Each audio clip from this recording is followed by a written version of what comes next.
کہ ہمارے ملک میں عورتوں سے یہ برتاؤ کیا جو کیا جا رہا ہے آج، صرف اس لیے کہ وہ یہی نہیں تحریک انصاف کی کوئی ممبرز ہوں یا کوئی آفس بیرر ہو، جو ٹویٹ بھی کرتی ہیں، جو حمایتی بھی ہیں، جو ووٹر بھی ہیں، ان کا بھی پتہ چلتا ہے، ان کو پکڑ لیتے ہیں۔ تو ایک اسلم اقبال نے ایک لیٹر لکھا ہے، یہ جو سی سی پی او ہے اور یہ آئی جی ہے اور یہ جو چیف منسٹر ہے اس وقت پنجاب کا، یہ پڑھنے والا ہے، میں نے اس کو آج ٹویٹ بھی کیا ہے۔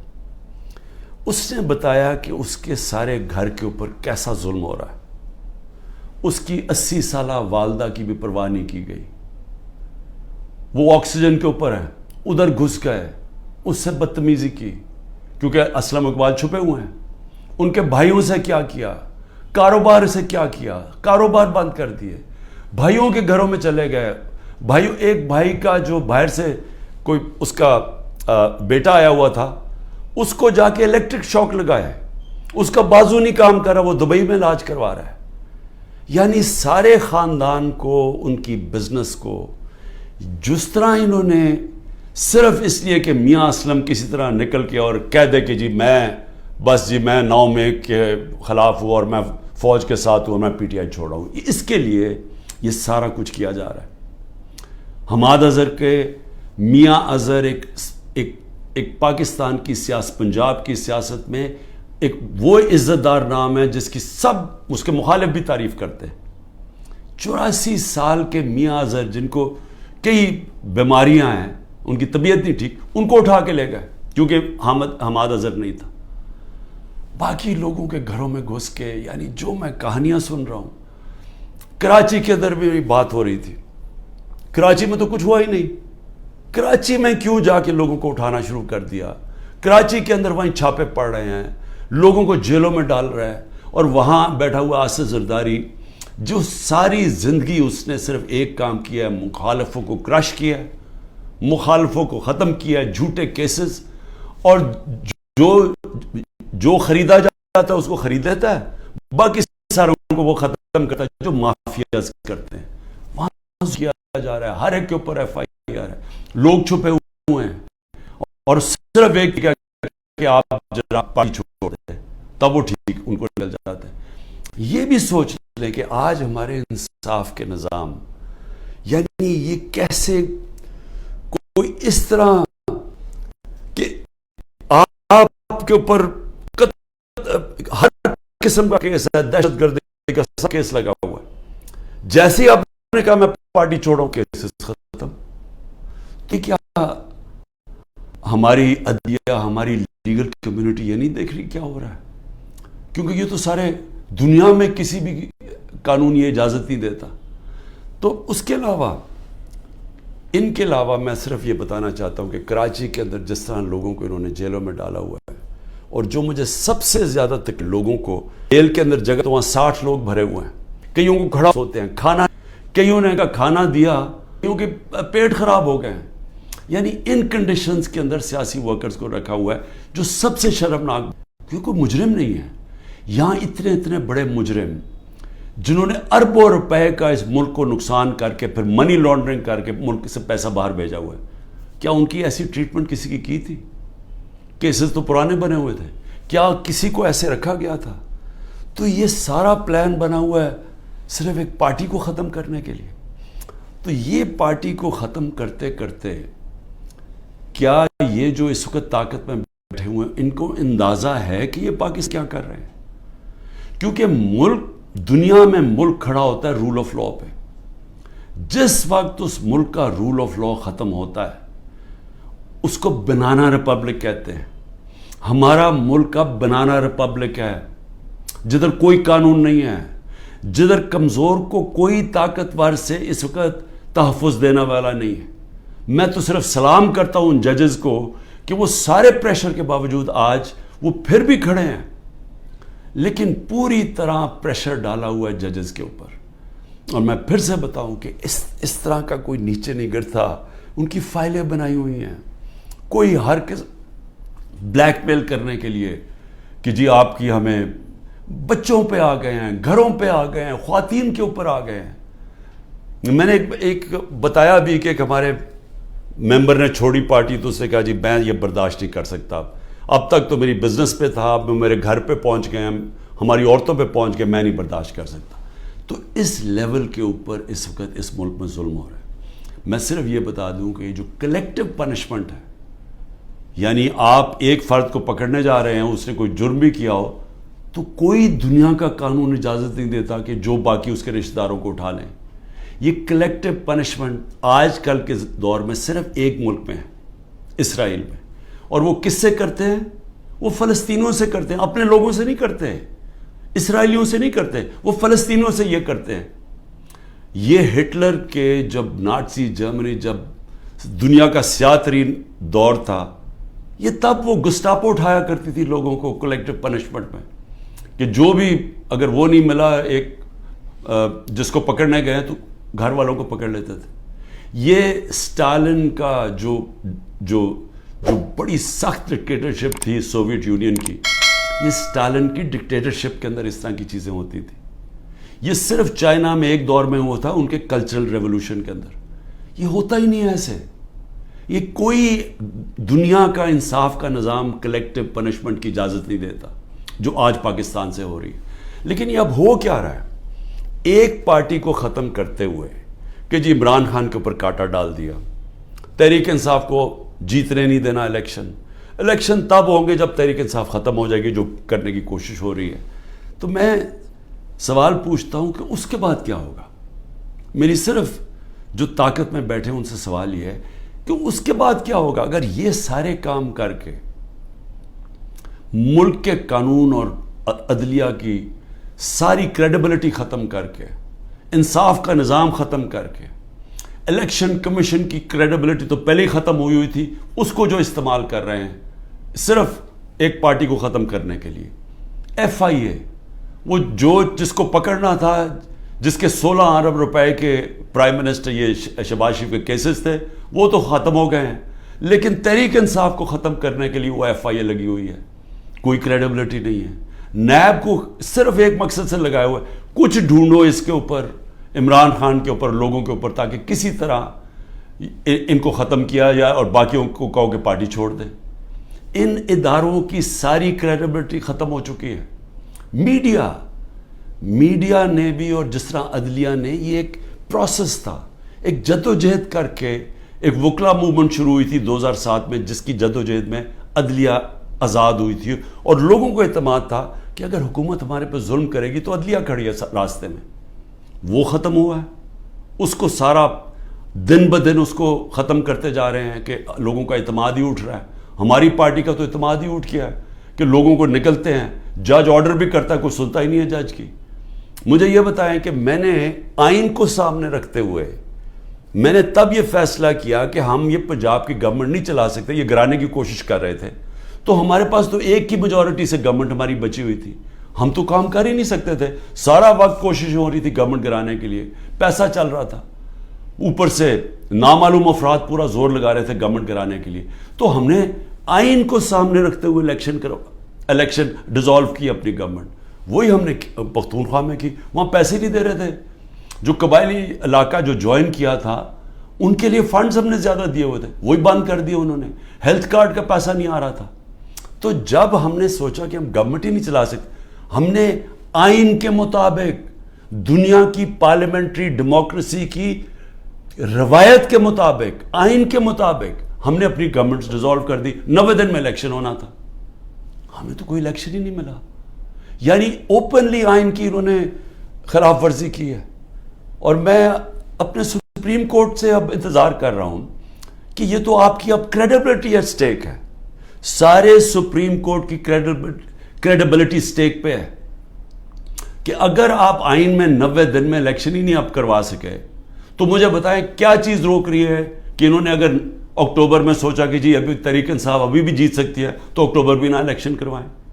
یہ تو سارا پاکستان کا جس کے اوپر بیس ہوتی ہے، دیکھیں جمہوریت بیس ہوتی ہے آئین کے اوپر، آئین کے مطابق قانون بنتے ہیں۔ تو جب ایک دفعہ آئین کی ختم ہو گئی، سپریم کورٹ کی ورڈکٹس کی پرواہ نہیں ہوئی، تو وہ بن جاتی ہے بنانا ریپبلک، اور بنانا ریپبلک کا کوئی مستقبل نہیں ہوتا جو میں اب یہ آپ کو بتانے لگا ہوں معاشی طور پہ. اور پھر میڈیا، اور میڈیا کا بھی ایک 20 سال کا سفر تھا. اس سے پہلے تو میڈیا بند تھا. اس سے پہلے تو صرف جو الیکٹرانک میڈیا تھا وہ تو صرف پی ٹی وی تھی. تو جنرل مشرف، اس کو داد دیں ہم کہ وہ ایک ڈکٹیٹر ہوتے ہوئے اس نے میڈیا کھول دیا، کیونکہ جنرل مشرف کے ساتھ سپورٹ تھی. لوگ تنگ تھے ان دونوں پارٹی سے. ان کی کرپشن 2 دفعہ کرپشن میں گئی، لوگ تو تنگ تھے. تو لوگوں نے مشرف کو خوش آمدید اس کو ویلکم کیا. مشرف نے میڈیا کھول دیا، الیکٹرانک میڈیا. اور وہ پھر الیکٹرانک میڈیا نے شعور پیدا کیا پبلک کے اندر. میری پارٹی بنی کیونکہ مجھے موقع مل گیا الیکٹرانک میڈیا پہ جانے کے لیے، نہیں تو 2 پارٹی سسٹم ہے، تیسری پارٹی تو نہیں آتی. اب وہ سارا جو میڈیا کا ایک پورا ایک سفر طے کر کے یہاں پہنچے تھے وہ زیرو ہو گیا. ایک حکم ملا ہے کہ عمران خان کا آپ نے نام نہیں دکھانا. یعنی جو سب سے بڑی پولیٹیکل پارٹی ہے، جس لیڈر کے اوپر اس وقت سب سے زیادہ پبلک اوپینین میں سپورٹ ہے، اس کو غائب کر دیا. تو دکھانا کیا پھر میڈیا پہ؟ اور پھر صحافی چپ کر کے. یعنی میں آج دیکھنا چاہتا تھا کہ کتنے میں دم ہے. کیا واقعی آپ آزادی رائے اور آزادی میڈیا کے ساتھ کھڑے تھے، یا آپ کو کتنوں کو صرف یہ آزادی رائے کے پیچھے چھپ کے ایجنڈاز کے اوپر کام کر رہے تھے، اور مالکان کے جو ایجنڈاز ہیں ان کے اوپر کام کر رہے تھے، اور مالکان ان سے فائدہ اٹھاتے ہیں. ان کو اتنا فائدہ اس سے نہیں ہوتا جو چینل سے ملتا ہے، ان کو جو بزنسز میں فائدہ ہوتا ہے. تو کتنے صحافی تھے جو ان ایجنڈاز پہ چل رہے تھے. اللہ کا کرم یہ ہے کہ دودھ کا دودھ پانی کا پانی ہو رہا ہے. اس مشکل وقت میں لوگوں کا پتہ چلتا جا رہا ہے، اور میڈیا کی پوری سمجھ آنی شروع ہو گئی ہے کہ میڈیا کدھر کھڑا ہے. اور لوگ سارے سوشل میڈیا پہ چلے گئے ہیں، اور سوشل میڈیا سے اب انفارمیشن لے رہے ہیں، کیونکہ قوم کو تو پتہ چل گیا کہ میڈیا اب سینسر ہو گیا بالکل. اور اس کے بعد جو اگلی بات کرتا ہوں کہ اب اس کے بعد ہماری اکانومی آ گئی، ہماری جمہوریت بھی ختم، جمہوری ادارے بھی ختم، صرف ایک پارٹی کو باہر رکھے. لیکن جو سب سے بڑا اس وقت جو ملک کو خطرہ ہے وہ تو ہماری معیشت کا ہے. اکانومی ہماری بیٹھ گئی ہے. میں صرف پھر سے اپنی قوم کو بتانا چاہتا ہوں کہ اس وقت اکانومی کا حال کیا ہے. ہم جب چھوڑ کے گئے تھے 6.1% پہ ہماری اکانومی بڑھ رہی تھی، یعنی دولت میں اضافہ ہو رہا تھا ملک میں. اور میں پھر یہ کہوں کہ یہ پاکستان کی تاریخ میں پہلی دفعہ امریکی ڈالرز نہ آنے کے، جو کہ ایوب خان کے دور میں آئے، ضیاء کے دور میں آئے، مشرف کے دور میں آئے، تب گروتھ ریٹ اوپر تھی. یہ پہلی دفعہ ہے کہ 2 سال ہماری ایوریج 6% پہ اکانومی کو کوئی باہر سے ڈالر نہیں آ رہے تھے. آل راؤنڈ انڈسٹری اچھا کر رہی تھی، زراعت اچھا کر رہی تھی، سروسز میں اضافہ ہو رہا تھا. تو ملک جب اوپر جا رہا تھا 6% پہ، ادھر سے سازش کر کے ایک آدمی نے بند کمرے میں فیصلہ کر کے گورنمنٹ کرائی. اب آج دیکھیں ذرا کیا حالات ہیں. پاکستان کی 6.1% سے آج ہماری گروتھ ریٹ یعنی اکانومی میں جو اضافہ ہے وہ پہنچ گئی ہے 0.3 پہ. انڈیا اس وقت 7.2% پہ بڑھ رہی ہے، آگے گروتھ ریٹ آگے. بنگلہ دیش 5.5% پہ بڑھ رہی ہے، اور ہم 0.3 پہ پہنچ چکے ہیں. ایک سال کے اندر ہمارا جو ملک کا جو ایکسپورٹس ہیں، دیکھیں نا، جب تک آمدنی آتی ہے ڈالر سے تو ہماری ایکسپورٹ تو ہر سال بڑھ رہی تھی. اس وقت اور ایکسپورٹس یعنی ڈالرز اندر آتے ہیں جب چیزیں بیچتے ہیں، 13.6% پہ ایکسپورٹس گری ہیں ایک سال میں. اور جو دوسری چیز ڈالرز اندر آتے ہیں ریمیٹنسز سے، وہ 13% پہ گری ہیں ریمیٹنسز. ان کا ملا کے اور پھر جو انویسٹمنٹ ہے، جو باہر سے انویسٹمنٹ آتی ہے، ڈالرز آتے ہیں نا، وہ 90% گر گئے ہیں. ایک سال میں 90% انویسٹمنٹ گر گئی ہے. اور ہمارا جو روشن ڈیجیٹل ہم نے اکاؤنٹ کھولا تھا، جو 1.5 سال میں $5 ارب پہ پہنچ گیا تھا، وہ آج اس میں پیسے نکال رہے ہیں لوگ. یعنی کہ جو بیرون ملک پاکستانی ہمارا سب سے بڑا احساس ہے، وہ اعتماد کھو بیٹھا ہے اس گورنمنٹ پہ. تو جب ٹوٹل ہمارا ہم نے کتنا ایک سال کے اندر نقصان کتنا ہوا ہے انویسٹمنٹ میں اور اس پہ انویسٹمنٹ پہ اور ریمیٹنس اور ایکسپورٹس پہ 7 ارب ڈالر. تو آئی ایم ایف کے پاس 6 ارب ڈالر ہم مانگ رہے ہیں یا 7 ارب ڈالر کا ملکی آمدنی میں کمی آ چکی ہے. پھر آگے چلیں.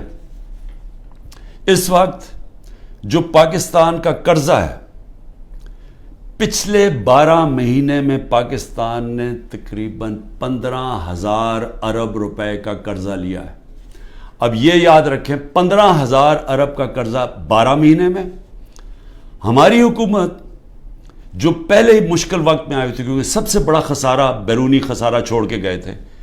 ہمارا جو ٹوٹل ہم نے اپنے دور کے اندر کتنا ہم نے خسارہ لیا کتنا ہم نے قرضہ لیا ہمارا 18,500 ارب 18,500 ارب 3.5 سال میں انہوں نے 1 سال میں 15,000 ارب روپیہ قرضہ لیا.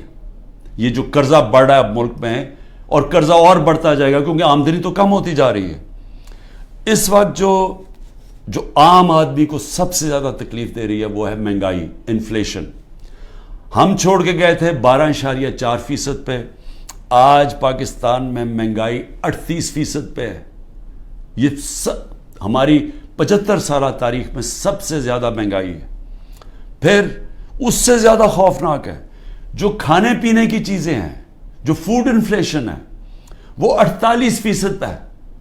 یعنی جو عام آدمی کو سب سے زیادہ تکلیف دے رہی ہے کھانے پینے کی چیزیں وہ 48% پہ ہماری انفلیشن ہے. سری لنکا جس کا ہمارے سے زیادہ برا حال ہے وہ اپنی مہنگائی کم کر کے 25% پہ لے آیا ہے. یاد رکھیں سری لنکا میں لوگ سڑکوں کے اوپر آ گئے تھے مہنگائی کی وجہ سے.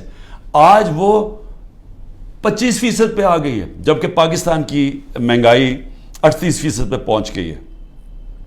اور پھر جو انٹرنیشنل جو قیمتیں جس کی وجہ سے ہمارے دور پہ مہنگائی لوگ کر رہے تھے 30% کموڈٹی کی قیمت انٹرنیشنلی گری ہیں. یعنی تیل جو انرجی پرائسز تھے جو پام آئل تھا یعنی جو ہم گھی منگواتے تھے وہ آج آدھی قیمت پہ ہے. لیکن اوورآل 30% دنیا میں یہ جو چیزیں مہنگائی بڑھا رہی تھی وہ کم ہو گئی ہیں اور پاکستان میں اب یہ بڑھتی جا رہی ہیں. اور پھر 2-3 اور چیزیں یہ ذرا آپ دیکھ لیں کہ ہمارے پاس کوئی اب روڈ میپ نہیں ہے کہ ہم نے 30 ارب ڈالر جون 2024 تک واپس کرنا ہے. ہمارے پاس کوئی روڈ میپ نہیں ہے کہ ہمیں تقریباً 1 سال میں 30 ارب ڈالر واپس کرنا ہے کیونکہ ڈالر کی جو انکم ہے وہ تو کم ہوتی جا رہی ہے. اور پھر ہمارے اس وقت کم ہو گئے جو ہم نے ہمارا ریکارڈ ٹیکسز ہم نے اکٹھے کیے تھے وہ ریکارڈ ٹیکسز بھی نیچے چلے گئے ہیں اور ہماری جتنی بھی ٹارگٹس ہیں اس گورنمنٹ نے مس کر دی ہیں. جو اس وقت سود ہے وہ 21% ہے. تو انڈسٹری کیسے چلے گی؟ 21% سود پاکستان کی تاریخ میں سب سے زیادہ ہے. تو انڈسٹری کیسے چلے گی؟ اور پھر جو اس وقت سیل ہو رہی ہے ڈیزل کی بجلی کی سیمنٹ کی وہ 20 سے 30% گر چکی ہے. اس کا مطلب بڑے طور پہ بے روزگاری آ رہی ہے بے روزگاری آ چکی ہے. میں صرف اس کی آخر میں ڈاکٹر پاشا جو پاکستان میں سب سے بڑے اکانومسٹ مانے جاتے ہیں بڑے نام ہیں ان کا وہ کہہ رہے ہیں کہ 1 سال میں 10 کروڑ لوگ غربت کی لکیر سے نیچے گئے ہیں. اور وہ کہتے ہیں کہ 75 سالہ پاکستان کی تاریخ میں یہ سب سے برے حالات ہیں. تو میں اب پوچھتا ہوں کہ یہ لوگ جو کوشش ساری کی جا رہی ہے تحریک انصاف کو ہٹانے کی وہ انہی لوگوں کو تو واپس لانے کی کوشش کی جا رہی ہے. یہ لوگ جو 1 سال کے اندر ملک کی معیشت تباہ کر دی ہے میں یہ سمجھنے کی کوشش کر رہا ہوں کہ یہ پھر واپس آ کے کیونکہ اگر تحریک انصاف کو ختم کریں گے تو یہی لوگ ہوں گے نا اور ان تھوڑے سے اور لوگوں کو ریلو کٹوں کو اکٹھا کر کے آپ کوئی اور پارٹی میں دھکیل کے ہمارے لوگ توڑ کے کر دیں گے. تو چلیں یہی سوچ لیں کہ تحریک انصاف ختم ہو گئی تو پھر یہی لوگ واپس آئیں گے. میرا سوال یہ ہے کہ یہ لوگ آ کے پھر کیا کریں گے کہ اگر انہوں نے 1 سال میں ہماری معیشت کا بیڑا غرق کر کے رکھ دیا ہے خود تو ان کو فرق ہی نہیں پڑا یاد رکھیں ان کے پیسے ملک سے باہر پڑے ہیں، ان کے ڈالروں میں پیسے باہر پڑے ہوئے ہیں۔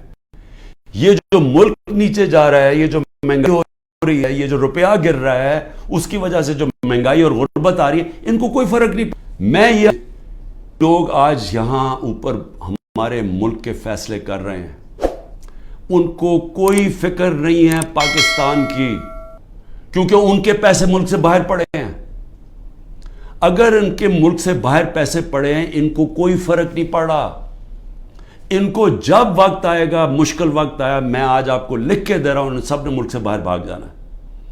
کم از کم جو اسٹیبلشمنٹ ہے ایک کام تو کرے نا، ان سب جو یہاں آج فیصلے کر رہے ہیں ایک کام کرے کہ ان سب کو ای سی ایل پہ ڈالے، اور ای سی ایل پہ تب تک ڈالے جب تک الیکشن نہیں ہو سکتا، کیونکہ اگر انہوں نے، ان کا سٹیک ہی پاکستان میں نہیں ہے تو ان کو تو کوئی فرق نہیں پڑنے لگا، ملک بیٹھ رہا ہے۔ ان کو تو، ان کے جب ڈالرز میں پیسے پڑے ہیں، روپیہ گر رہا ہے، ان کی تو دولت کو کوئی فرق نہیں پڑ رہا، لیکن پاکستانی تباہی کی طرف جا رہے ہیں۔ اور میں آج آپ کو اپنا آخر میں یہ بھی بتا دوں کہ یہ ملک ٹھیک ہوگا کیسے، اس دلدل میں سے نکلے گا کیسے؟ صرف ایک طرح نکلے گا کہ ہم اپنے اوورسیز پاکستانی 10 کروڑ باہر پاکستانی بیٹھا۔ میں پھر سے آپ کو بتا دوں کہ صرف امریکہ کے اندر 16,000 پاکستانی امریکن ڈاکٹرز ہیں، ان کی جو سالانہ ان کی جو ویلتھ ہے وہ 200 ارب ڈالر ہے، صرف 16,000 کی۔ جو ٹاپ اس وقت 10 پاکستان کے بزنس مین ہیں امریکہ میں، ان کی ورتھ 25 ارب ڈالر ہے۔ اگر ہم نے کسی وقت بھی باہر سے اپنا جو اوورسیز پاکستان نے سرمایہ کاری کرنی شروع کر دی، وہی بچائے گا جب اور انڈیا نے جب اپنی اکانومی کھولی تو سب سے پہلے سرمایہ کاری اوورسیز چائنیز اور اوورسیز انڈینز نے کی۔ ہماری بھی جو سرمایہ کاری اور فیوچر ہے وہ شارٹ ٹرم میں اپنے اوورسیز پاکستانیز کے ہاتھ میں۔ وہ اوورسیز پاکستانی نہیں آئیں گے، یہ جو حرکتیں کی جا رہی ہیں وہ لوگ چھوڑ کے جا رہے ہیں، یہاں سے لوگ پیسہ باہر لے کے جا رہے ہیں۔ اس وقت جو ہمارے پروفیشنلز ہیں وہ چھوڑ کے جا رہے ہیں، قیمتی پروفیشنل جن کے اوپر سرمایہ کاری کر کے ان کو ٹریننگ دے کے، جو جن کے پاس ہنر ہے، ان کے لیے تو دروازے کھلے ہیں دنیا کے، وہ تو کہیں بھی جا سکتے ہیں دنیا میں، وہ چھوڑ کے جب وہ چھوڑ کے جا رہے ہیں، جب ہمارا سرمایہ ملک سے باہر جا رہا ہے، ڈالرز ملک سے باہر جا رہے ہیں، تو یہ ساری حرکتیں اور ہو اس وجہ سے ہے کہ اوپر تو پہلے چور مسلط کر دیے۔ مجھے بتائیں کون ملک سے باہر سے پیسہ لے کے آئے گا اوورسیز پاکستانی جب وہ دیکھے گا کہ شہباز شریف اور شریف خاندان اور زرداری خاندان ان کے پیسے باہر پڑے ہوئے ہیں؟ کون لے کے آئے گا پاکستان؟ جب ان کو اعتماد پاکستان کی اکانومی میں نہیں ہے تو وہ ان کو کیسے اعتماد آئے گا پاکستان کی اکانومی میں؟ تو کدھر سے آئے گا پیسہ؟ تو شارٹ ٹرم میں تو آنا ہے باہر سے اوورسیز پاکستانی کا پیسہ۔ اوورسیز پاکستانی پیسہ تب لے کے آئے گا جب رول آف لا قائم کریں گے، جو آج ختم کیا جا رہا ہے، جس کی قبر کھودی جا رہی ہے۔ جب تک جسٹس سسٹم میں، ہمارے جسٹس سسٹم میں انویسٹر کو، سرمایہ کار کو اعتماد نہیں ہوگا، پیسہ نہیں آنے لگا، اور جب تک اس ملک میں پیسہ نہیں آئے گا، اپنے ڈالرز نہیں آئیں گے، ہم یہ جو 30 ارب ڈالر ہم نے ایک سال میں دینا ہے، ہم کدھر سے دیں گے؟ ہم تو اور ڈالرز لے رہے ہیں، ہم تو اس وقت آئی ایم ایف سے اور قرضے مانگ رہے ہیں، ہمارے پاس تو سکت ہی نہیں ہے پیسے دینے کی۔ تو اس لیے میں ان سب سے پوچھتا ہوں جو تحریک انصاف کو ختم کر رہے ہیں اور کرنے کی کوشش کر رہے ہیں، ان کو یہ سمجھنا چاہیے کہ ان کے پاس تو اور کوئی روڈ میپ ہی نہیں ہے، وہ تو تباہی کی طرف لے کے جا رہے ہیں، جو ان کے پاس تو کوئی سلوشن ہی نہیں ہے، اس کا مسئلے کے حل ہی نہیں ہے۔ ان کا مسئلے کا حل صرف ایک نظر آ رہا ہے کہ تحریک انصاف اور عمران خان کے اوپر کانٹا ڈال جائے، یا وہ تحریک انصاف اور عمران خان کے بغیر۔ لیکن میں پھر آخر میں یہ کہنا چاہتا ہوں، یہ کبھی ہو ہی نہیں سکتا۔ اگر ملک کی سب سے بڑی جماعت جس کا پاس سب سے بڑا ووٹ بینک ہے، آپ جب اس کو جس طرح ختم کر رہے ہیں، آپ پاکستان کی جمہوریت ختم کر رہے ہیں، اور پاکستان کی جمہوریت ختم کرنے کا مطلب آپ مستقبل ختم کر رہے ہیں، آپ آزادی ختم کر رہے ہیں اس ملک کی، آپ لوگوں کو غلام بنا رہے ہیں. یہ جو سارے حربے استعمال کر رہے ہیں یہ اسرائیل غلاموں کے اوپر فلسطینوں کو غلام بنا کے تو یہ حربے استعمال کرتی ہے. یہ کشمیر کے اندر مقبوضہ کشمیر میں ہندوستان کشمیریوں پہ کر رہی ہے یہ چیزیں. یہ اپنے لوگوں پہ کوئی ایسا نہیں کرتا ظلم. اور سب سے بڑی پارٹی کو جب آپ ختم کر رہے ہیں تو پھر سے میں آپ کو کہوں کہ جو آپ کو حربے استعمال کر رہے ہیں اور کرنے پڑیں گے آگے اور کرنے پڑیں گے کیونکہ سب سے بڑا ووٹ بینک ہے وہ کدھر سے ختم ہوگا. تو اس کا مطلب مکمل طور پہ یہ ظلم کا نظام چلتا رہے گا. اور آخر میں جب بھی آپ سمجھیں گے کہ اب پارٹی ختم ہوگی تب الیکشن کروائیں گے وہ جمہوریت ختم ہو جائے گی. مجیب الرحمان کو جب انہوں نے اس کے خلاف کریک ڈاؤن کیا ہم نے پاکستانیوں نے کریک ڈاؤن کیا جس کو پرائم منسٹر بننا چاہیے تھا اس کی پارٹی کو بین کر دیا قلعدم کر دیا تو اس کے بعد جو الیکشن کروایا اس کی کیا حیثیت تھی؟ کیا وہ ایسٹ پاکستان کے لوگوں نے مانا تھا وہ جو الیکشن کے بعد لوگ سامنے آئے تھے؟ کسی نے کوئی بھی ان میں سے بچا تھا جیسی واپس جب ان کے پاس ان کو وہ آزاد ہو گئے ہمارے سے؟ تو یہ بھی جو لوگ آپ الیکشن کروائیں گے یہ ریلو کٹوں کی اور یہ جو سارے چوروں کو اور یہ جو سب اکٹھے ہوئے ہیں منی لانڈررز یہ جو ملک میں سزائے یافتہ بیل کے اوپر لوگ تو جب اب کیا آپ کا خیال ہے کہ اس سے قوم مان جائے گی؟ ان کی کیا قوم ان کی حکومت مان جائے گی؟ وہ آج ہی نہیں مان رہی. وہ اتنے ڈرے ہوئے ہیں کہ سب کچھ ہو کے بھی وہ تو الیکشن سے بھاگ رہے ہیں. 10,000 ورکر بھی اندر ہے پھر بھی ڈرے ہوئے ہیں الیکشن کروانے میں پھر بھی کہہ رہے ہیں کہ اگلی مارچ تک الیکشن ہوگا. تو میں آج جو بھی اس ملک میں طاقت میں بیٹھے ہوئے ہیں میرا آپ کو سمپل یہ پیغام ہے کہ جس راستے پہ آپ یہ لے کے جا رہے ہیں اس میں پاکستان کی تباہی ہے اندھیرا ہے. ہمارے بچوں کا مستقبل تباہ ہو رہا ہے اور اتنی مایوسی پھیلی ہوئی ہے پاکستان میں امید ختم ہوتی جا رہی ہے کہ لوگ چھوڑ کے جا رہے ہیں. ابھی بھی وقت ہے کورس کریکشن کریں راستہ بدلیں اور راستہ صرف فری اینڈ فیئر الیکشن ہے.